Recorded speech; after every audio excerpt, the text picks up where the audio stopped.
कृष्णाय वासुदेवाय हरे परमात्मने प्रणतक्लेशनाशाय गोविंदाय नमो नमः। सच्चिदानंदरूपाय विश्वोत्पत्त्यादिहेतवे तापत्रय विनाशाय श्रीकृष्णाय वयं नमः। समस्त कथा श्रोता बंधुओं को सादर जय श्री कृष्ण, जय श्रीमन नारायण। आइए चलते हैं कथा प्रवाह में सुक्ताल, जहाँ श्री सुखदेव जी महाराज राजा परीक्षित जी को श्रीमद्भागवत महापुराण की कथा का श्रवण करा रहे हैं। आइए आप और हम सब भी चलते हैं सुक्ताल और श्री सुखदेव जी महाराज के मुखारविंद से श्रीमद्भागवत महापुराण का श्रवण करते हैं। पिछले प्रसंग को देखते हुए, पिछले प्रसंग में महाराज श्रीमद्भागवत महापुराण उसका 12वां स्कंद और 12वें स्कंद के 1, 2, 3 अध्याय की कथा सुना चुके थे। इन 3 अध्यायों में महाराज कलयुग का वर्णन हुआ। परीक्षित जी ने पूछ लिया था कि महाराज भगवान जब धराधाम छोड़ करके गए महाराज फिर क्या हुआ, किसका राज हुआ, कौन सा युग आया। तो फिर महाराज उन्होंने वर्णन किया था, कलयुग का वर्णन किया था और कलयुग के गुण और दोष दोनों का वर्णन किया था। सुखदेव जी ने कहा था कि हालांकि कलयुग में सारे दोष ही दोष हैं, फिर भी उसमें एक गुण है। श्लोक था वहाँ कि कलेर दोष निधे राजन अस्ते को महान गुणः कीर्तनादेव कृष्णस्य मुक्त संगः परम व्रजेत। कहा था कि हे परीक्षित, यूँ तो कलयुग दोषों का खजाना है, परंतु इसमें एक बहुत बड़ा गुण है। वह गुण यह है कि कलयुग में केवल भगवान श्री कृष्ण के नाम संकीर्तन करने मात्र से ही सारी आसक्तियाँ छूट जाती है और परमात्मा की प्राप्ति हो जाती है। जिस परमात्मा की प्राप्ति कृते यध्याय तो विष्णुं त्रेतायाम यदतो मखहि द्वापरे परिचर्यायाम कलौ तद हरिकीर्तनात्। सत्ययुग में परमात्मा की प्राप्ति ध्यान करने से, त्रेता में बड़े बड़े यज्ञ से और भैया द्वापर में विधि पूर्वक उनकी सेवा पूजा करने से जब परमात्मा की प्राप्ति होती थी, वह परमात्मा की प्राप्ति केवल कलयुग में भगवान का नाम कीर्तन करने से ही हो जाती है। हमने आपको 2-4 चौपाई भी सुनाई थे। लाओ चौपाई से ही पिछला प्रसंग की जो है वो पूर्ति करते हैं। ध्यान प्रथम जुगे मख विधि दूजे द्वापर परितो सत प्रभु पूजे नहीं कली करम न भगति विवेकु राम नाम अवलंबन एकु कलियुग केवल हरि गुण गाहा गावत नर पावहि भवथाहा कलियुग केवल नाम आधारा सुमीरी सुमीरी नर उतरहि पारा। और यहाँ पर आकर के 3रे अध्याय का विराम हो गया था। आज महाराज 12वां स्कंद और उसका 4था अध्याय चलेगा। 4थे अध्याय में श्री सुखदेव जी महाराज कहते हैं कि हे परीक्षित, मैंने तुम्हें सृष्टि की उत्पत्ति सुना दी है। क्योंकि पुराण में क्या है, पुराणम पंचलक्षणम। कोई भी पुराण, 18 पुराण, 18 उपपुराण, कोई भी पुराण, पुराणम पंचलक्षणम, पुराण के 5 लक्षण है महाराज। सर्गश्च प्रतिसर्गश्च वंशो मनवंतराणि च वंशानुचरितम चैव पुराणम पंचलक्षणम। सृष्टि की उत्पत्ति कैसे हुई सब पुराण में है। चाहे नारद पुराण पढ़ो, गरुड़ पुराण पढ़ो, कोई सा पुराण पढ़ो। फिर उसका प्रलय कैसे हुआ महाराज, प्रलय भी है। तो सर्गश्च प्रतिसर्गश्च वंशो, वंश देव वंश है, माधव वंश हैं, दैत्य वंश हैं, ऋषि मुनियों का वंश है, बहुत सारी वंशावली है, सारे पुराणों में मिलेगी। सर्गश्च प्रतिसर्गश्च वंशो मनवंतराणि च। मनवंतर, मनवंतर का मतलब महाराज कालखंड है। ब्रह्मा जी का एक दिन, उस दिन में ही सृष्टि होती है, और उस एक दिन में महाराज 72 चौगड़ी होती है, 14 मनु राजा राज्य कर लेते हैं, और महाराज वो 72 चतुर्युगी के बराबर होती है। ब्रह्मा जी के दिन को ही सृष्टि कहते हैं, और ब्रह्मा जी की रात्रि को ही प्रलय कहते हैं। तो ये मनवंतर भी आते हैं हर पुराण में। फिर वंशानुचरितम चैव, किस वंश के राजाओं ने क्या काम किए, किन ऋषियों ने क्या काम किए, किन दैत्यों ने क्या काम किए, सब के काम है महाराज। वंशानुचरितम चैव बस पुराणम पंचलक्षणम। तो अब चूंकि ये पुराण है, पुराण के लक्षण में प्रलय का भी वर्णन होता है, तो महाराज अब श्री सुखदेव जी महाराज राजा परीक्षित जी को प्रलय का वर्णन करते हैं। उन्होंने कह दिया कि हमने तुम्हें सृष्टि की उत्पत्ति सुना दी है। कहाँ सुनाई? तीसरे स्कंद में सुनाई। वैसे तो भागवत में लगभग 2-5 जगह सृष्टि की उत्पत्ति का वर्णन आता है, दूसरे स्कंद में भी है। जब श्री सुखदेव जी महाराज राजा परीक्षित जी को सुनाते हैं, ब्रह्मा जी ने नारद जी को सुनाई, कपिल मुनि ने उनकी माता जी को सुनाई, नारद जी ने प्राचीन बरही को सुनाई, और जो है महाराज वो जड़त भरत जी ने महाराज उस राजा रघुगण को सुनाई। सृष्टि की उत्पत्ति तो बहुत जगह आई है भागवत जी में। तो कहा सृष्टि की उत्पत्ति हम सुना चुके हैं, अब आप क्या करो, अब हमसे प्रलय सुनो, सृष्टि का प्रलय कैसे होता है। तो 4 प्रकार के प्रलय बताएं सुखदेव जी महाराज ने। कौन कौन से प्रलय हैं महाराज, इसका वर्णन है। श्री सुक उवाच नित्यदा सर्वभूतानां ब्रह्मादीनां परन्तप उत्पत्ति प्रलयावेके सूक्ष्मज्ञा संप्रचक्षते। श्री सुखदेव जी महाराज कहते रहे, राजन अब तुम नित्य प्रलय का वर्णन सुनो। नित्य, नैमित्तिक, प्राकृतिक और आत्यंतिक, ये 4 प्रलय हैं। तो सबसे पहले वो नित्य प्रलय का वर्णन करते हैं कि तत्वदर्शी लोग कहते हैं कि ब्रह्मा जी से लेकर तिनके तक जितने प्राणी या पदार्थ हैं सभी हर समय पैदा होते और मरते रहते हैं। आपका एक एक दिन तो बीत रहा है महाराज, और ये एक एक दिन आपका ही नहीं, तिनके से लेकर के जो सूक्ष्म से सूक्ष्म जीव हैं उनसे लेकर के ब्रह्मा जी तक। ब्रह्मा जी भी अविनाशी नहीं महाराज, वो भी विनाशी है। अविनाशी तो श्री हरि ही है। ऐसे कई जीव हैं महाराज जो एक दिन में पैदा हो गए, उसमें जवानी, बच्चे बच्ची और बूढ़े हो गए, और उसी एक दिन में गोविंदाय नमो नमः हो गए। देखो महाराज वो सरसों जब आती है ना, फूल आते हैं उसके, ऐसे वो आते हैं कीड़े, एक ही दिन में पैदा हो गए, एक ही दिन में उड़ रहे हैं, एक ही दिन में गोविंदाय नमो नमः हो गए। तो नित्य क्षय हो रहा है सृष्टि का। सृष्टि में जितने भी प्राणी हैं वो नित्य क्षयशील हैं, सभी हर समय पैदा होते और मरते रहते हैं। आयु तो क्षीण हो ही रही है महाराज सभी की, अर्थात नित्य रूप से उत्पत्ति और प्रलय होता ही रहता है। ये उन्होंने नित्य प्रलय का महाराज वर्णन किया। अब नैमित्तिक प्रलय से कहते हैं, एष नैमित्तिक प्रोक्त प्रलयो यत्र विश्वसृक् शेतेनन्तासनो विश्वम आत्मसात् कृत्य चात्मभूः। कहते हैं जब अनंतासन, अनंतासन का मतलब शेष साई, अरे जिनका आसन क्या है, अनंत भगवान है, शेष नाग जी महाराज है। शेष नाग जी पर जो शयन करने वाले हैं कौन, विश्वसृक् यानी भगवान नारायण।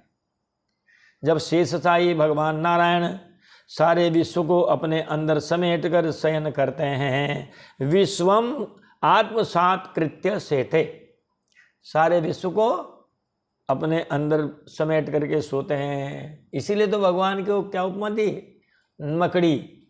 कहते हैं मकड़ी जाला उगलती है, जाला बुनती है, जाले में खेलती है और फिर जाले को अपने पेट में ही निगल लेती है। तो महाराज वहीं से पैदा होते हैं फिर वहीं जाना है। तो भगवान जब सारे विश्व को अपने अंदर समेट करके शयन करते हैं और ब्रह्मा जी भी उन्हीं भगवान में शयन कर जाते हैं। भगवान से उत्पत्ति महाराज जैसे वृक्ष का जो जड़ें हैं, जड़ों से तना, तनों से शाखा, शाखा से प्रशाखा, प्रशाखा से फिर और भी शाखाएं और फिर महाराज उनके पत्ते, फूल, फल। ये अश्वत्थ वृक्ष गीता जी में वर्णन आया है कि ये ऐसा वृक्ष है। ऊर्ध्व मूल मदः शाखम अश्वत्थम प्राहुरव्ययम। अव्यय यानी कभी नष्ट नहीं होना वाला, अविनाशी। ये पीपल का वृक्ष है, संसार वृक्ष। जड़ें कहाँ है? कहाँ जड़ें ऊपर है। अब हम यहाँ देखें पीपल के पेड़ को तो जड़ें नीचे है, पेड़ ऊपर है। और संसार वृक्ष को दूसरे को देखें तो इनकी जड़ें ऊपर है और महाराज वृक्ष नीचे है। तो कहते हैं कि जब शेष साई भगवान नारायण सारे विश्व को अपने अंदर समेट कर शयन करते हैं और ब्रह्मा जी भी उन्हीं भगवान में शयन कर जाते हैं, उसे नैमित्तिक प्रलय कहते हैं। अब प्राकृतिक क्या है महाराज? पर्जन्य शतवर्षाणि भूमौ राजन्न वर्षति तदा निरन्ने ह्यन्योन्यम भक्ष्यमाणा क्षुधारिताः। जब वो प्राकृतिक जब प्रलय होता है महाराज, भूमि पर बादल 100 वर्षों तक वर्षा नहीं करते, अनावृष्टि कहते हैं उसको। तो प्राकृतिक प्रलय का समय आने पर 100 वर्षों तक मेघ पृथ्वी पर वर्षा नहीं करते, सूर्य के ताप से सब जलकर मर जाते हैं। अनावृष्टि के कारण अन्न पैदा ही नहीं होता, अतः किसी को भी अन्न नहीं मिलता है। उस समय प्रजा भूख प्यास से व्याकुल होकर एक दूसरे को खाने लगती है। ये प्राकृतिक प्रलय। दूसरा प्राकृतिक प्रलय भाग अ भाग ब। ये भाग अ की बात सुनाई। अब भाग ब में करें कि ये भी प्राकृतिक प्रलय है। शतम वर्षाणि वर्षन्ति नदन्ति रभसस्वनैः तथा एवोदकम विश्वम ब्रह्मांड विवरांतकम। हे राजन, इसी प्रलय में बादल बड़ी भयंकरता के साथ गरज गरज कर सैकड़ों वर्षों तक वर्षा करते रहते हैं। अतिवृष्टि जैसे इस साल हुई महाराज, सन 2025 जुलाई 15 जून को पानी आ गया था। यहाँ हम बात कर रहे हैं कोटा हाड़ौती, जहाँ हम आपकी कथा सुना रहे हैं। 15 जून की रात्रि को वर्षा हुई, 15 जुलाई और 15 अगस्त 2 महीने तक, बीच में कभी रुका भी सही, लेकिन फिर भी खूब पानी बरसा महाराज। उत्तराखंड तो महाराज खंड खंड हो गया। अब ये स्थिति मान लो सैकड़ों वर्षों तक चलती रहे तो बताओ क्या हाल होगा। तो महाराज इस प्रलय में बादल बड़ी भयंकरता के साथ गरज गरज कर सैकड़ों वर्षों तक वर्षा करते रहते हैं। उस अतिवृष्टि में ब्रह्मांड के भीतर का सारा संसार समुद्र बन जाता है। तब सब कुछ जलमग्न हो जाता है और फिर भगवान ये आराम से विश्राम करते हैं क्षीर सागर में। प्रलय का क्रम इस तरह होता है कि प्रलय के समय में पृथ्वी जल में मिलती है। पृथ्वी जब नष्ट होती है तो पृथ्वी का जो गुण है गंध, वह गंध जल में मिल जाता है। महाराज जल किस में मिलेगा? तेज में मिलेगा। और तेज किस में मिलेगा? वायु में मिलेगा। वायु किस में मिलेगी? आकाश में मिलेगी। आकाश किस में मिलेगा? अहंकार में मिलेगा। अहंकार महत्तत्व मिलेगा। महत्तत्व जो है वो गुणों में मिलेगा और गुण प्रकृति में मिलेंगे। प्रकृति पुरुष में मिलेगी, पुरुष ब्रह्मा जी में मिलेंगे और ब्रह्मा जी श्री हरि में लीन हो जाते हैं। प्रलय की अवधि में श्री हरि प्रलय के समुद्र में फिर विश्राम करते हैं। सबसे पहले प्रलय किसका होगा? पृथ्वी का। ये देख लो महाराज, बीज किस में मिलेंगे? बीज पृथ्वी में मिलेंगे। जब बीज मिल गए पृथ्वी में, जो बोया सो हुआ ही नहीं महाराज, अंकुरित नहीं हुआ, तो फिर जीव किस में मिलेंगे? जीव उस बीज में मिलेंगे। देखो आप, अरे ऐसे ही फिर पैदा होती है, जीव बीज में मिलेंगे, बीज पृथ्वी में मिलेगी, फिर पृथ्वी जो है इस तरह मिलती जाती है। ये प्रलय का क्रम है, ऐसे प्रलय होता है। आत्यंतिक प्रलय क्या महाराज? आत्यंतिक प्रलय ये होता है, यदेव में तेन विवेक हेतिना माया मयाहंकरणात्मबंधनम चित्वाच्युतात्मानुभवोऽवतिष्ठते तमाहुरात्यंतिकमंग संप्लवम। संप्लवम इति प्रलयम है। अंग, हे राजन, हे परीक्षित, जब जीव विवेक की खड़क से, क्योंकि विवेक होगा तभी ज्ञान होगा महाराज, हो ही विवेक मोह भ्रम भागा तब रघुनाथ चरण अनुरागा। हो ही विवेक मोह भ्रम भागा तब रघुनाथ चरण अनुरागा। हो ही विवेक मोह भ्रम भागा, जब विवेक होगा तब मोह का भ्रम भागेगा, तब राम जी के चरणों में अनुराग होगा, तब श्याम जी के चरणों में अनुराग होगा। तो जब जीव विवेक के तलवार से मायामय अहंकार का मतलब मैं और मेरा, अहम और कार, अहम का मतलब मैं होता है, तो मैं और मेरे का जो भाव है, बंधन है, इस बंधन को काट देता है। किससे? विवेक की तलवार से। तब यह जीव अपने एक रस आत्म स्वरूप के साक्षात्कार में स्थित हो जाता है। अच्युत आत्म अनुभव है। अच्युत का मतलब जो कभी च्युत ना हो, गिरे नहीं, नष्ट ना हो, है ना, वही तो एक रस है। ऐसे एक रस परमात्मा के आत्म साक्षात्कार में स्थित हो जाता है। आत्मा की यह माया मुक्त वास्तविक स्थिति ही आत्यंतिक प्रलय कही जाती है। वरना जीव गया फिर आया, गया फिर आया, तो उसका प्रलय कहाँ हुआ? प्रलय का मतलब है बिल्कुल अत्यंत, न कभी आना न कभी जाना। हेरत हेरत है सखी गया कबीरा हेराए, बूंद समानी समद में सोकित ढूंढी जाए। आकाश से बूंद गिरी, समुद्र में मिल गई, अब आप उसको ढूंढ नहीं सकते।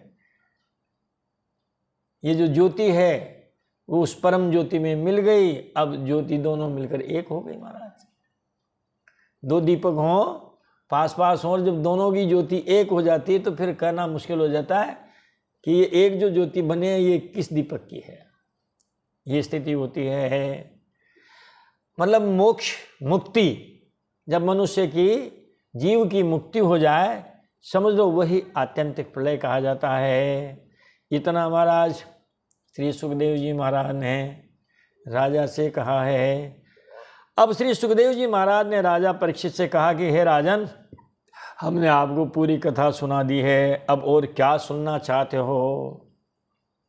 12वां स्कंद चल रहा है, 12वें स्कंद का भी 4था अध्याय है। अब बताओ क्या सुना है आपको?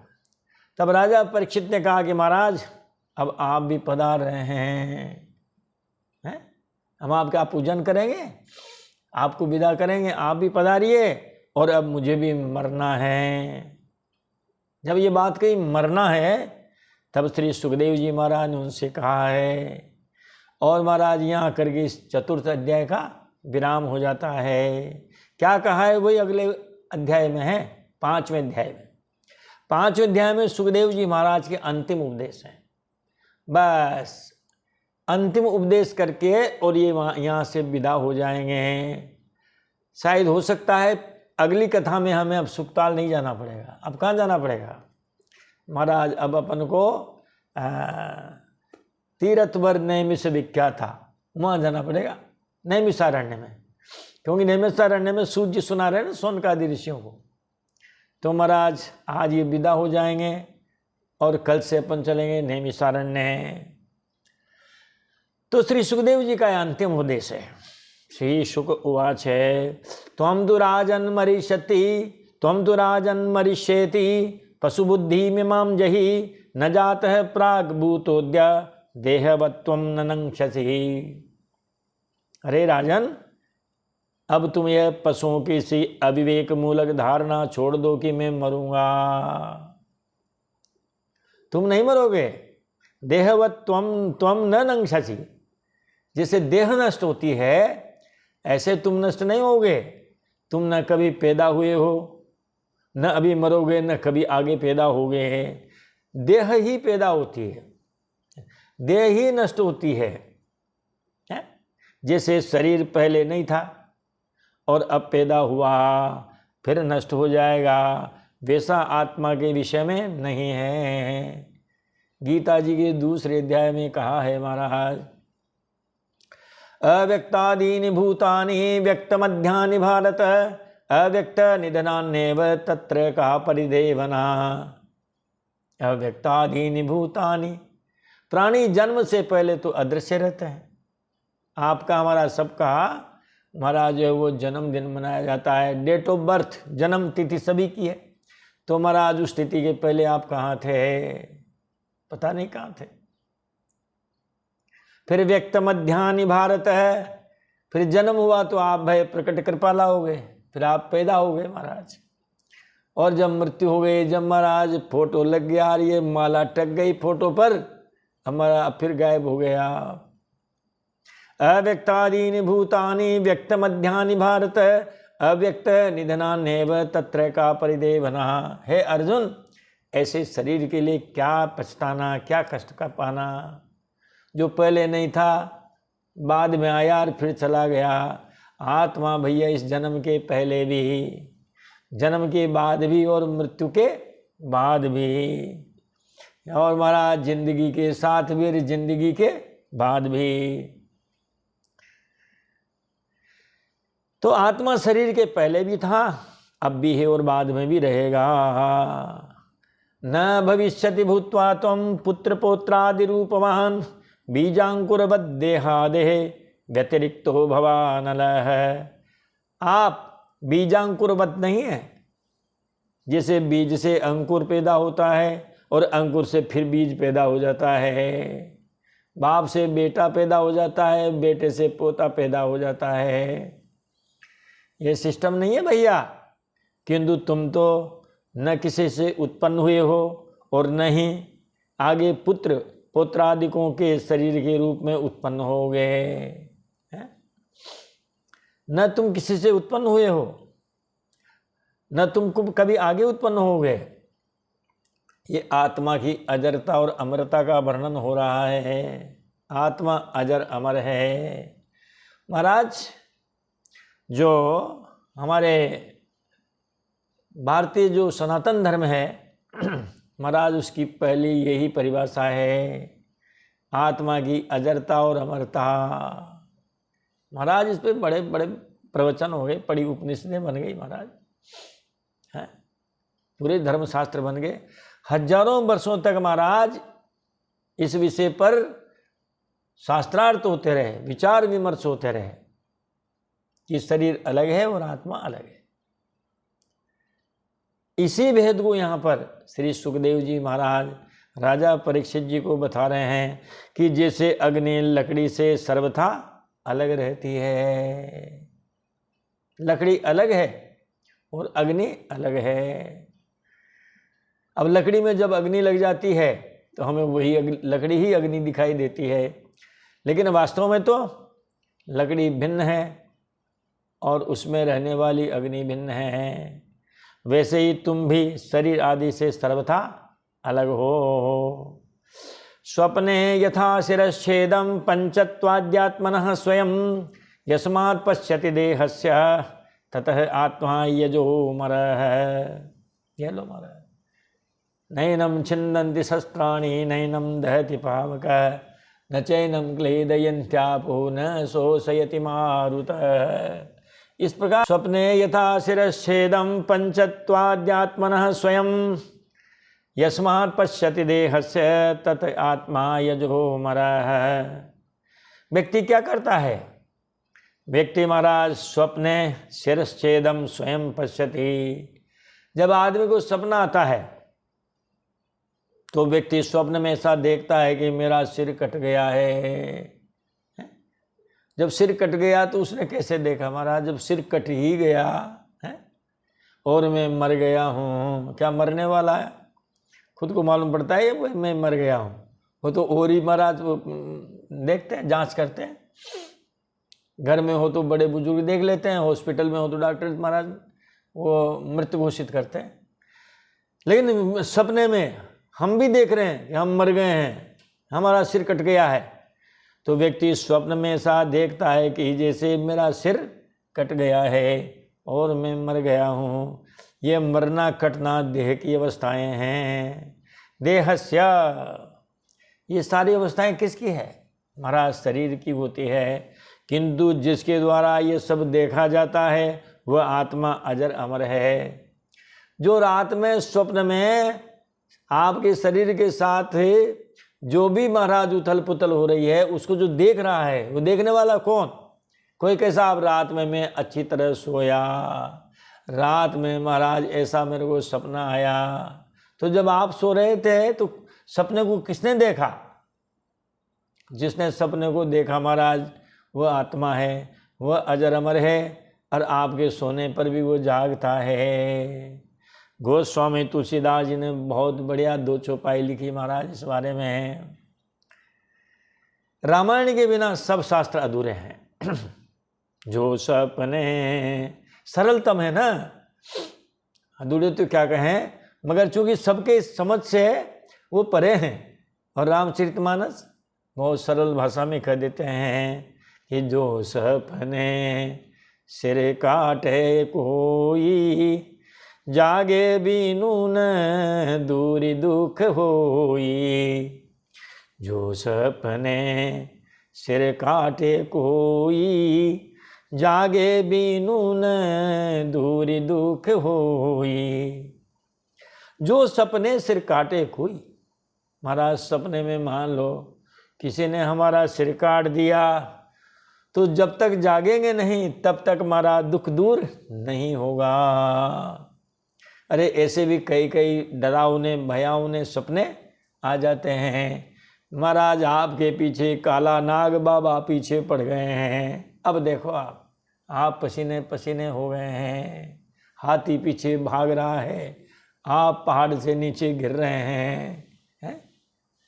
ऐसा कोई पागल कुत्ता आपके पीछे पड़ गया है, कोई गुंडा बदमाश तमंचा लेकर के आपके पीछे भाग गया है। अरे डरावने भी आते हैं, सुहावने भी आते हैं। तो ये डरावने वाली बात करते हैं। सुहावने वालों को देख रहे हैं वो भी वही है, और डरावने सपनों को जो देख रहा है वो भी वही है। तो महाराज इनका कष्ट कब दूर होगा? कि जासु कृपा अस भ्रम मिटि जाई, गिरिजा सोई कृपाल रघुराई। जासु कृपा से भ्रम मिटि जाई, गिरिजा सोई कृपाल रघुराई। शिव जी कहते हैं पार्वती जी से, हे पार्वती जी, जिन भगवान की कृपा के द्वारा ऐसा भ्रम मिट जावे, बस वही भगवान श्री रामचंद्र जी महाराज हैं। महाराज जब तक भ्रम रहता है तब तक हम गलत को सही मान बैठते हैं। रात्रि में मान लो महाराज साइकिल की ट्यूब है पड़ी हुई अंधेरे में, अब आपको भ्रम हो गया ये काला सांप बाबा आ गए हमें संभालने हैं। तो कब उसका भ्रम दूर होगा? जब महाराज उसको ठीक से देख लिया जाएगा, टॉर्च लगा के तब देख लिया जाएगा। हो ही विवेक मोह भ्रम भागा, तब रघुनाथ चरण अनुरागा। भगवान के चरणों में तभी अनुराग होगा। शिव जी कहते हैं पार्वती जी से, हे पार्वती जी, जिनकी कृपा से ये भ्रम मिट जाए सर कटने का है, महाराज बस समझ लो वही भगवान हैं। एवं आत्मानमात्मस्थम आत्मनेवामृष प्रभो बुद्ध्यानुमान गर्भिण्या वासुदेवानुचिंतया।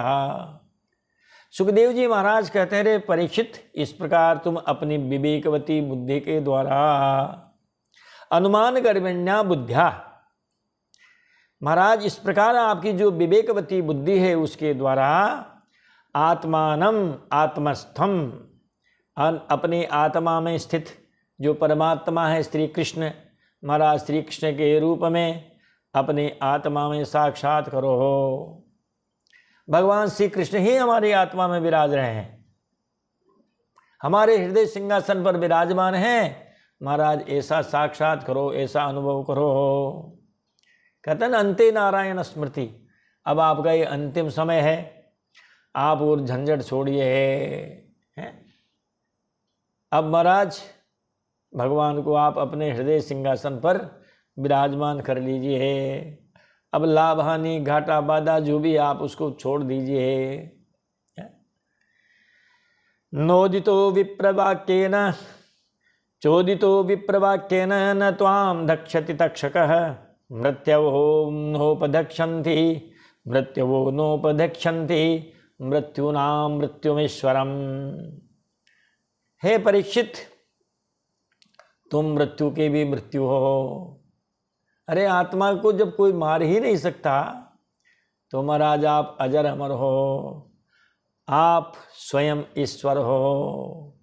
ईश्वर अंश जीव अविनाशी चेतन अमली सहज सुख राशि। ईश्वर अंश जीव अविनाशी सहज अमल सुख चेतन राशि। अरे सिंह का बच्चा तो सिंह ही होगा भाई। आप जब ईश्वर के अंश हो तो आप भी ईश्वर हो, आप मृत्यु के भी मृत्यु हो। ब्राह्मण के शाप से प्रेरित तक्षक तुम्हें भस्म नहीं कर सकेगा। विप्रवाक्य न चोदिता है तक्षक है त्वाम न दक्षन्ति, तुम्हें नहीं मारेगा, मतलब तुम्हारी आत्मा को नहीं मारेगा, शरीर तो नष्ट होगा। महाराज मटका तो फूटेगा लेकिन मिट्टी नहीं फूटेगी, मिट्टी नहीं टूटेगी, मिट्टी का कुछ नहीं बिगड़ेगा। ये बात है। तुम मृत्यु की भी मृत्यु हो, तुम स्वयं ईश्वर हो। तक्षक की तो बात ही क्या, स्वयं मृत्यु और मृत्यु का समूह भी तुम्हारे पास तक नहीं फटक सकेगा। मृत्यवः न उपदक्षन्ति, बहुवचन का प्रयोग किया। एक मृत्यु तो क्या, एक मृत्यु का कारण तो क्या, कई कई मृत्युओं का कारण भी आपको नष्ट नहीं कर सकेगा। सही है, जो मटका फूट करके मिट्टी में बदल गया, अब उस मिट्टी का क्या करना, उसको कौन नष्ट कर सकता है। आप राजन इस प्रकार धारणा मन में कीजिए कि अहम ब्रह्म परम धाम ब्रह्माहम परमं पदम एवं समीक्षण आत्मानं आत्मन्याधाय निष्कले। तुम इस प्रकार चिंतन करो कि मैं ही सर्वात्मा परब्रह्म हूं। अहम ब्रह्मास्मि, ये महावाक्य है। महावाक्यों में एक वाक्य यह है, अहम ब्रह्मास्मि, मैं ही ब्रह्म हूं, मैं ही ईश्वर हूं, सर्वात्मा परब्रह्म में ही हूं। इस प्रकार तुम अपने आप को अपने वास्तविक एक रस अनंत अखंड स्वरूप में स्थित कर लो, आपको फिर कोई कष्ट नहीं होगा। तक्षकम दसंतम तक्षकम पादे लेलिहानम विशाननैः न द्रक्ष्यसि शरीरम च विश्वम च पृथगात्मनः। हे राजन, जिस समय अपनी विषैली जीभ लपलपाता हुआ, अपने होठों के कोनों को चाटता हुआ तक्षक आए और अपने विषपूर्ण मुख से बार बार तुम्हारे पैरों में डस ले, कोई परवाह नहीं। ये देखो महाराज, ये अंतिम उपदेश है। राजन महाराज लेलिहानम विषान नहीं, विषैली जो उसकी महाराज जीभ है, लपलपाता हुआ आएगा, होठों के कोनों को चाटता हुआ, क्योंकि जीभ महाराज बार बार बाहर निकलती है अंदर जाती है, बार बार बाहर जाती है अंदर आती है। तो इस प्रकार जीभ लपलपाता हुआ अपने होठों के कोनों को चाटता हुआ तक्षक आए, अपने विषपूर्ण मुख से बार बार, तुम्हारे पैरों में डसले कोई परवाह नहीं है, तुम अपने आत्मस्वरूप में स्थित होकर इस शरीर को सारे विश्व से भिन्न नहीं देखोगे, आप स्वयं विश्वरूप हो जाओगे, जिसमें बाबा भी उसी में आते हैं, नाग बाबा भी उसी में आते हैं, सारा विश्व आप विश्वमय हो जाओगे और आपको किसी तरह का कोई कष्ट नहीं होगा। जब आप अपने को उस महाविश्व में मिला लोगे तब फिर कोई तकलीफ वाली बात नहीं रहेगी। और इस प्रकार यहाँ आकर के महाराज इस 5वें अध्याय का भी विराम हो जाता है। अब आज परीक्षित जी महाराज की परम गति कर ही देते हैं, क्योंकि आज से महाराज न परीक्षित जी रहेंगे हैं और महाराज सुखदेव जी महाराज ये भी कथा में नहीं रहेंगे, है ना। अब कथा में कौन रहेंगे? अब सूत जी महाराज रहेंगे, सोनक जी महाराज रहेंगे हैं। तो छठे अध्याय में प्रवेश करते हैं। श्री सुखदेव जी के द्वारा ये पूछने पर कि हे राजन, तुम्हें मेरी बात समझ में आई या नहीं आई। अच्छे गुरु जी होते हैं ना, जो पढ़ाते हैं बाद में क्या कहते हैं बच्चों से, बेटो तुम्हारी बात समझ में आई कि नहीं आई। वो कह देते हैं हाँ आई, तो बताओ क्या आई है। तो ऐसे सुखदेव जी महाराज ने उनसे पूछा, आई बात समझ में? तो महाराज जी इस अध्याय में परीक्षित जी की परम गति भी है और जन्मेजय जी का सर्प यज्ञ। जन्मेजय उनके पुत्र हैं, उन्होंने नाग यज्ञ किया। रे पिताजी का बदला पुत्री तो लेता है। पिताजी को जब सर्वदंश हुआ तो जन्मेजय जी को बड़ा गुस्सा आया और उन्होंने नाग यज्ञ किया। इन दोनों बातों का वर्णन इस अध्याय में होगा। राजोवाच सिद्धोस्मि अनुगृहीतोस्मि भवता करुणात्मना श्रावितो यच्च मे साक्षात अनादि निधनो हरि। राजा परीक्षित जी ने कहा कि हे गुरुदेव, आप करुणा की साक्षात मूर्तिमान स्वरूप हैं। भवता करुणात्मना, आप करुणा परायण हैं महाराज। आपने कोई बात अधूरी छोड़ी नहीं है। आपने मुझ पर परम कृपा करके अनादि अनंत एक रस सत्य स्वरूप भगवान श्री हरि के स्वरूप और लीलाओं का वर्णन किया है। मैं स्त्रावित है, मैं साक्षात हरि स्त्रावित है। आपने भगवान की बहुत लीलाएं हमसे सुनाई हैं। अब मैं आपकी कृपा से परम अनुग्रहित हूँ और कृतकृत्य हो गया हूँ।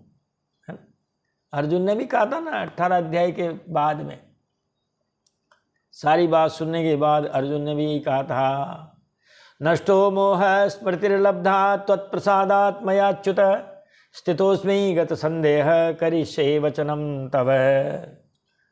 अब काऊ ने महाराज मेरा मोह नष्ट हो गया, मेरी याददाश्त में भूल गया था, लौट आई है। ये सब महाराज आपकी कृपा प्रसाद से हुआ है। अब मैं आत्मा में स्थित हूँ, संदेह मेरा दूर हो गया है। अब आप जो कहोगे मुझे मैं वही करूँगा। तब वचनम करिष्ये, आपकी आज्ञा का पालन करूँगा। भगवंस्तक्षकादिभ्यो मृत्युभ्यो न विभिम्यहम प्रविष्टो ब्रह्म निर्वाणम अभयम दर्शितम त्वया। हे गुरुदेव, आपने मुझे अभय पद का, अभय पद ब्रह्म और आत्मा की एकता, ब्रह्म और आत्मा की एकता का वर्णन करना, यही महाराज भागवत जी का वर्ण विषय है, प्रतिपाद्य विषय है। आत्मा और परमात्मा का मिलन। नाचगान तो खैर बीच बीच में हो जाता है लेकिन असली तो बात यही है। ये मोक्ष का ग्रंथ कहते हैं महाराज। तो मोक्ष कब हो? जब आत्मा परमात्मा में मिले। ब्रह्म और आत्मा की एकता का साक्षात्कार करा दिया है। प्रविष्टो ब्रह्म निर्वाणम, महाराज अब मैं परम शांति स्वरूप ब्रह्म में स्थित हो गया हूँ। अब मुझे तक्षक आदि किसी भी मृत्यु के निमित्त से अथवा दल के दल मृत्यु से भी भय नहीं है, मैं अभय हो गया हूँ। देखो महाराज, ये मृत्यु को उत्सव बनाना चाहते हैं। भागवत जी का मतलब यह है कि आप अभय हो जाएं। भागवत जी में एक ऐसी पंक्ति भी है, यतः शांति यतो भयम। भगवान दो चीज देते हैं महाराज, दो चीज दे दी, जीवन सफल हो गया। शांति दे दी, बताओ, क्योंकि जो अशांत रहेगा उसको सुख मिलेगा नहीं। जो अशांत रहेगा उसको डायबिटीज हो जाएगी, उसको बीपी हो जाएगी, उसको कई कई बीमारी हो जाएगी, अनिद्रा रोग हो जाएगा, अपच हो जाएगा। और जो शांति से रहेगा तो महाराज वैसे ही रहेगा। दास कबीर ने ऐसी ओढ़ी जो कि त्यों धर दीनी चंदरिया। शांति से ही संभव है, अशांत से कुतः सुखम। जो मनुष्य अशांत, उसको सुख कैसे मिल सकता है। अरे यतो भयम, वह अभय है। सबसे बड़ा भय है महाराज मृत्यु का। अब जब मृत्यु का भय है तो महाराज ये मृत्यु के भय से भी मुक्त कर देते हैं। जान जानी है जाएगी एक दिन, है? ऐसी बातों से क्या घबराना। तो महाराज उसने कहा मैं अभय हो गया हूँ, मृत्यु का मुझे कोई भय नहीं है। भयभीत होना ये, हालांकि कई भय हैं, इसीलिए भागवत जी के लिखा है शोक मोह भयापहम। तीन बातों के जोड़े हैं इसमें, भक्ति ज्ञान और विराग। विरागा नाम, भक्ति ज्ञान और वैराग्य के उदय के लिए भागवत है। शोक मोह भयापहा, शोक मोह और भय को दूर करने वाली है। जो चले गए हैं जिनमें उनका शोक है, जो बचे हैं उनके प्रति मोह है, ये छूट न जाए। अरे शरीर ही छूट न जाए, बस इसी का भय। तो न शोक न मोह न भय, तभी जाकर के और मृत्यु क्या बन पाएगी, उत्सव बन पाएगी। वरना महाराज बेहोश होके जाएंगे, रोते रोते जाएंगे, पछताते हुए जाएंगे, है? कुछ नहीं किया, चले गए। तो महाराज इस प्रकार अब परीक्षित जी महाराज को ज्ञानोदय हो गया है। अज्ञानम च निरस्तम में, बताओ महाराज मेरा अज्ञान नष्ट हो गया। किससे? ज्ञान विज्ञान निष्ठया। हे गुरुदेव, आपके द्वारा उपदेश किए हुए ज्ञान और विज्ञान में परिनिष्ठित हो जाने से मेरा अज्ञान हमेशा हमेशा के लिए नष्ट हो गया। भवतः दर्शितम क्षेमम परम भगवतः पदम। आपने भगवान के परम कल्याणमय स्वरूप का मुझे साक्षात्कार करा दिया। मैं कृतकृत्य हो गया। और जो कृतकृत्य होते हैं वो मृत्यु से कभी डरते नहीं हैं। कृतकृत्य का मतलब जिन्होंने अपना काम समय पर निपटा दिया, गफलत में नहीं रहे, अस्त व्यस्त नहीं रहे, व्यवस्थित रहे। देखिए महाराज, ये श्लोक यहाँ का तो नहीं है, लेकिन प्रसंगवश हम सुना देते हैं। कृतकृत्या प्रतीक्षन्ते मृत्युमिव प्रियातिथिम, प्रायणा कृतकृत्यत्वाद मृत्युरुद्विजिता जनाः। कृतकृत्या मृत्युम प्रतीक्षन्ते, महाराज जिन्होंने अपना सब काम समय पर निपटा दिया है, जो ज़्यादा प्रपंच में नहीं है और जो जानते हैं कि एक दिन जाना है, तो अपने मृत्यु का इंतजार करते हैं। प्रिय अतिथिम इव, प्यारे मेहमानों की तरह। अरे महाराज, आपको जाना हो सफ़र में ट्रेन से, ट्रेन के समय के पहले आप पहुंच जाते हैं। जो व्यवस्थित रहते हैं, हड़बड़ी में तो गड़बड़ी होती है। आप सब सामान लेके पहुंच गए वहाँ, अब आप इंतज़ार कर रहे हो, कोई परवाह नहीं, जब ट्रेन आएगी बैठ के चले जाएंगे। बल्कि नहीं आती तो और इंतजार करते हैं, यार अभी तक नहीं आए, अभी तक नहीं है। कभी फिर कोई ऐसी कोई वो ध्वनि सुनाई देती है महाराज, उसके हॉर्न की, चौक जाते हैं सावधान, फिर पटरी पे बिल्कुल आ जाते हैं। जब देखते हैं मालगाड़ी, अरे यार ये मालगाड़ी आ गई यार, ट्रेन नहीं आई। तो जो कृतकृत्य लोग होते हैं, जिन्होंने अपना काम निपटा दिया है महाराज, वो तो मौत की इंतजार करते हैं, कब आएगी। प्रायण अकृतकृत्यत्वाद। लेकिन जो गफलत में रहते हैं, जिन्होंने अपना काम नहीं समय पर निपटाया है महाराज, मृत्यु से वे लोग ही क्या होते हैं महाराज, वो जो उद्वेलित होते हैं, दुखी होते हैं। मृत्यु से वही लोग दुखी होते हैं जिन्होंने अपना काम समय पे नहीं निपटाया। अरे महाराज, अब कहोगे काम बताओ महाराज, क्या काम है? अपनी वर्ण व्यवस्था है, अपनी आश्रम व्यवस्था है, उसी के हिसाब से अपना काम करते जाओ। 25 साल तक पढ़ लो, कुछ भी गुण अर्जित कर लो, गृहस्थ में नेक नीति से गृहस्थ आश्रम का पालन कर दो, फिर वानप्रस्थ आते ही धीरे धीरे छोड़ दो, संन्यास आते तो बिल्कुल छोड़ दो। अब तो जरूरत ही नहीं पड़ेगी महाराज संन्यास की, तो 75 के बाद तो वैसे ही विकेट आउट हो जाते हैं महाराज, और नहीं होते हैं तो शरीर ही अशक्त हो जाता है, कुछ कर ही नहीं सकते। तो ये कहा महाराज, इत्युक्तस्तमनुज्ञाप्य भगवान बादरायणिः जगाम भिक्षुभिः साकं नरदेवेन पूजितः। अब कथा आ गई है महाराज मां नेमी सारण्य के। सूत जी महाराज कहते हैं कि हे शौनकादि ऋषियों, राजा परीक्षित ने भगवान श्री सुखदेव जी से इस प्रकार कह करके बड़े प्रेम से उनकी पूजा की। नरदेवेन पूजिता है। आज भी जब कथा होती है 7 दिन के सप्ताह जी, 7वें दिन जो कथा प्रवक्ता होते हैं व्यास जी महाराज होते हैं, जजमान उनकी पूजा आज भी करते हैं। महाराज तिलक लगाते हैं, साफा बंधाते हैं, बने बनाए साफे पगड़ी जो भी होती है वो पहनाते हैं, और यथाशक्ति उनको महाराज वस्त्राभूषण और दान दक्षिणा देते हैं, उनको प्रणाम करते हैं। आज भी यहाँ पर भी महाराज भगवान बादरायणी पूजता है। भगवान बादरायण जो सुखदेव जी महाराज हैं, उन सुखदेव जी महाराज की पूजा की है राजा परीक्षित ने,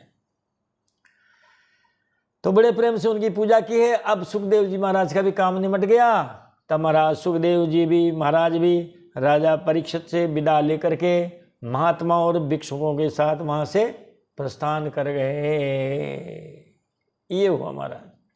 आए थे तब भी ऐसे ही कुछ घिरे हुए से आए थे, लेकिन जब आए थे तब कुछ बच्चे और कुछ इस तरह उनकी मजा करते हुए आए थे, नंगे बाबा नंगे बाबा। मगर जब गए तब देखो आप भिक्षुकों के साथ और महात्माओं के साथ विदा हो गए। अब क्या किया महाराज, जब सुखदेव जी महाराज चले गए, अब परीक्षित जी ने क्या किया कि परीक्षिदपि राजर्षिः आत्मन्यात्मानमात्मना समाधाय परम दध्यो अस्पंदासुर यथा थरु। राजर्षि परीक्षित जी ने भी बिना किसी बाह्य सहायता के स्वयं ही अपने अंतरात्मा को परमात्मा के चिंतन में समाहित किया और ध्यान मग्न हो गए। परम दध्यो, परमात्मा का ध्यान किया, अपने मन में किया, विवेकवती बुद्धि से विचार करके किया और ध्यान में मग्न हो गए, है ना। समाधि लग गई, धारणा ध्यान समाधि। जब समाधि आ गई तो ध्यान लग गया, समाधि लग गई और ऐसे बैठ गए मानो क्या हो, अस्पंदासु। असु का मतलब होता है प्राण, है ना। मानो निष्प्राण शरीर हो, ढांचा, अस्पंदासु। उपमा दी यथा तरु, जैसे कोई ठूंठ हो। पेड़ जब आंधी में इनमें गिर जाता है, उसका ठूंठ जब रह जाता है तो देखा होगा आपने, न वो हिलता है न डुलता है, उस पर कोई फूलों की माला, जूतों की माला है, कुछ भी करो महाराज उस पर कोई असर नहीं। तो श्री परीक्षित जी महाराज भी ऐसे ध्यान में बैठे महाराज की, जैसे मानो कोई पेड़ का ठूंठ हो, बेजान, उनमें किसी तरह का कोई हलचल नहीं है, और ध्यान किसमें लगा दिया, भगवान में लगा दिया। आज भी अगर कोई ये काम करे तो मैं कहता हूँ महाराज उस मृत्यु यंत्रणा से मुक्त हो सकता है, अपने मन को उधर लगा दे। ये बात है। तक्षकः प्रहितो विप्राः क्रुद्धेन द्विजसूनिना हंत कामो नृपम गच्छन् ददर्श पति कश्यपम। हे विप्राः, सूर्य महाराज कहते हैं, हे शौनकादि ऋषियों, मुनि कुमार श्रृंगी ने क्रोधित होकर के परीक्षित को शाप दिया था। अब उनका भेजा हुआ तक्षक सर्प राजा परीक्षित को डसने के लिए उनके पास चला। रास्ते में उसने कश्यप नाम के ब्राह्मण को देखा। एक मारने जा रहा है, एक बचाने जा रहा है। कश्यप मुनि जो हैं महाराज ये विष वैद्य हैं, विष को हरण करने वाले हैं। देखो महाराज उस जमाने में भी थे, मंत्र और औषधि इन दोनों का प्रभाव उस समय में भी था, आज भी है। अब भागवत जी में तो नहीं है, लेकिन किसी अन्य पुराण में हो सकती है कि जब दोनों की मुलाकात हुई तो एक ने कहा, तक्षक ने कहा हम राजा परीक्षित को डसने जा रहे हैं, मारने जा रहे हैं। कश्यप मुनि ने कहा हम उनका इलाज करने जा रहे हैं। क्या तुम्हारे अंदर इतनी दम है जो तुम हमारे विष का इलाज कर दोगे?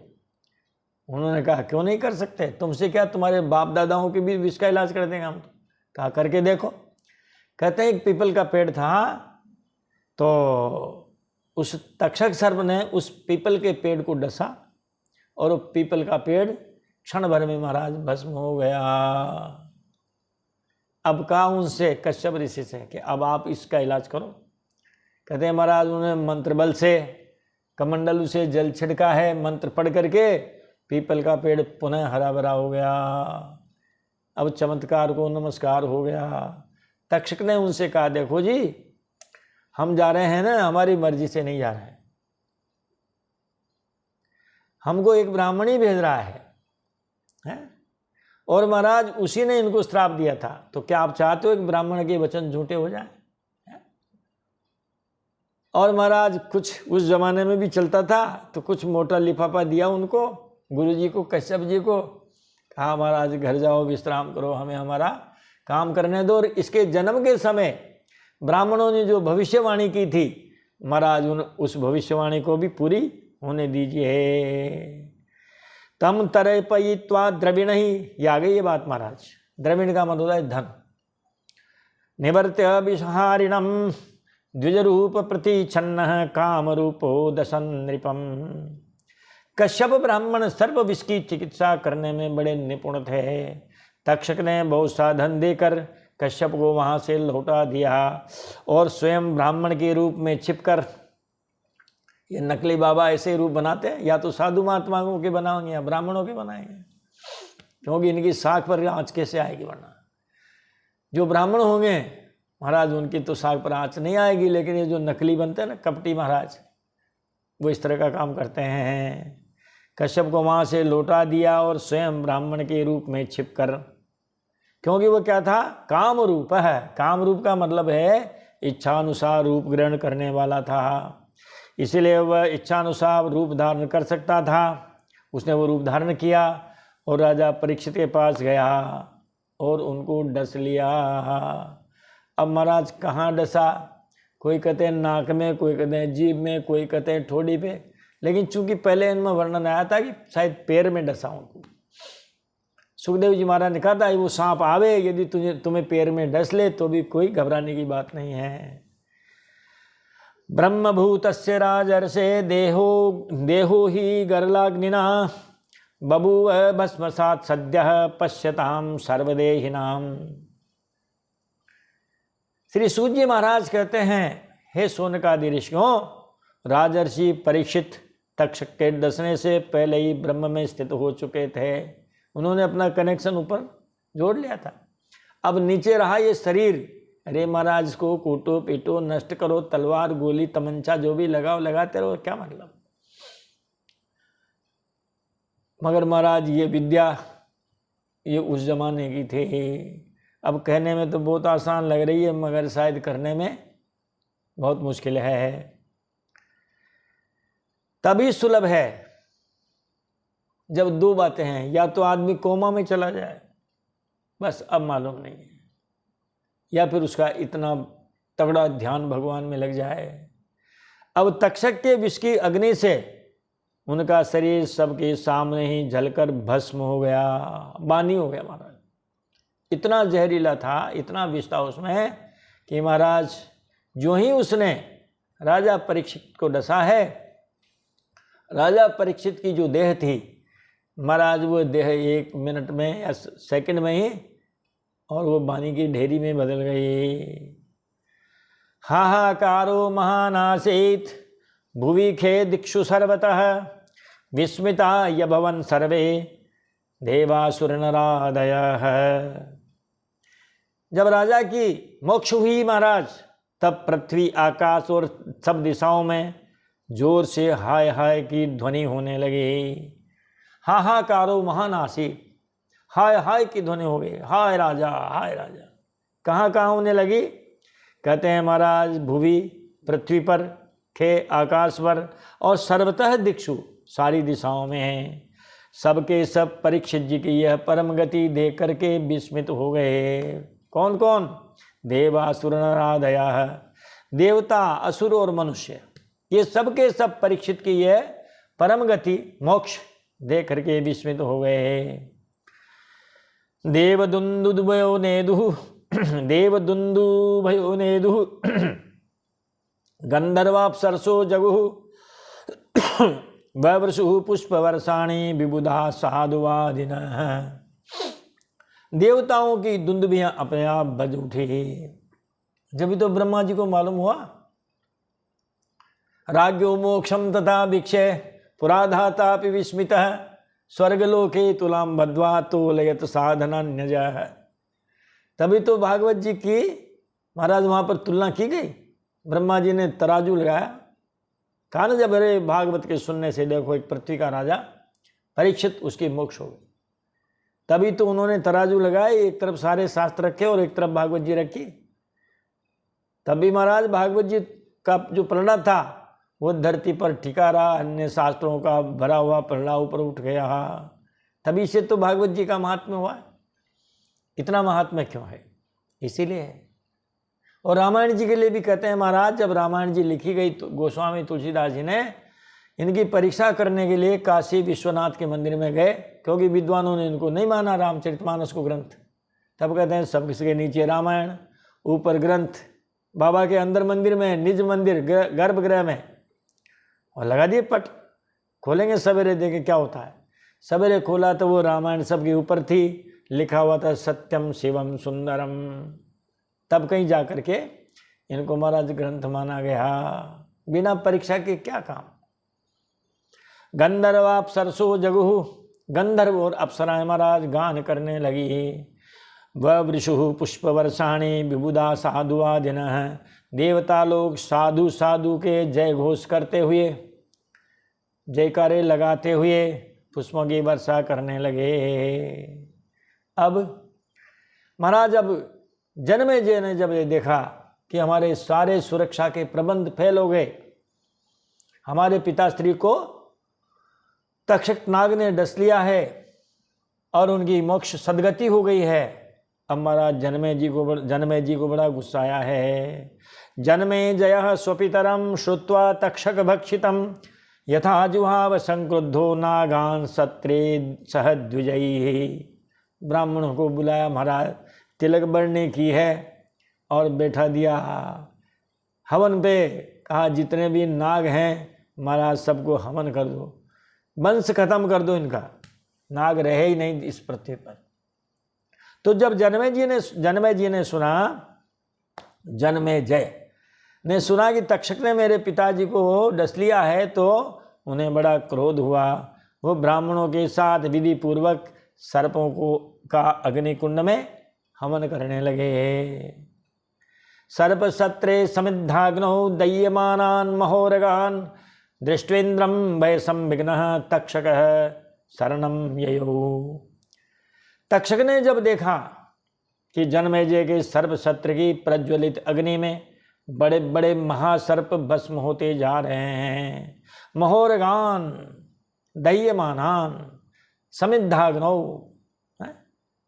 महाराज उस सर्प सत्र में, सर्प यज्ञ में बड़े बड़े नाग, अरे महाराज जो गुरुजन हैं, पंडित लोग हैं, आह्वान कर रहे हैं और आह्वान करके डाल रहे हैं।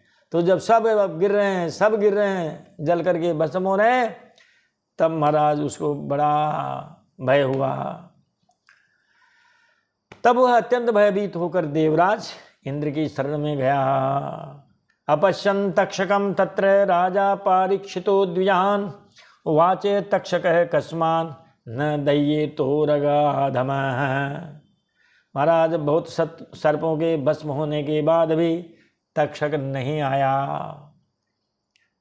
जब तक्षक नहीं आया, असली तो वही था अपराधी, और अपराधी नहीं आया, छोटे मोटे और पल आ गए महाराज, ये लल्लू पंजू आ गए, वो नहीं आया महाराज।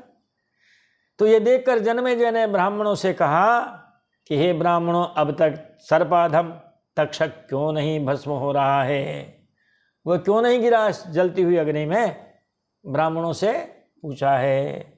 तब ब्राह्मणों ने कहा, तम गोपायति राजेंद्र सक्रः शरणमागतम तेन संस्तंभितः सर्पः तस्मान्नाग्नौ पतत्यसौ। हे राजेंद्र, ब्राह्मणों ने कहा, हे राजेंद्र, हे जनमेजय जी, तक्षक इस समय इंद्र की शरण में चला गया है।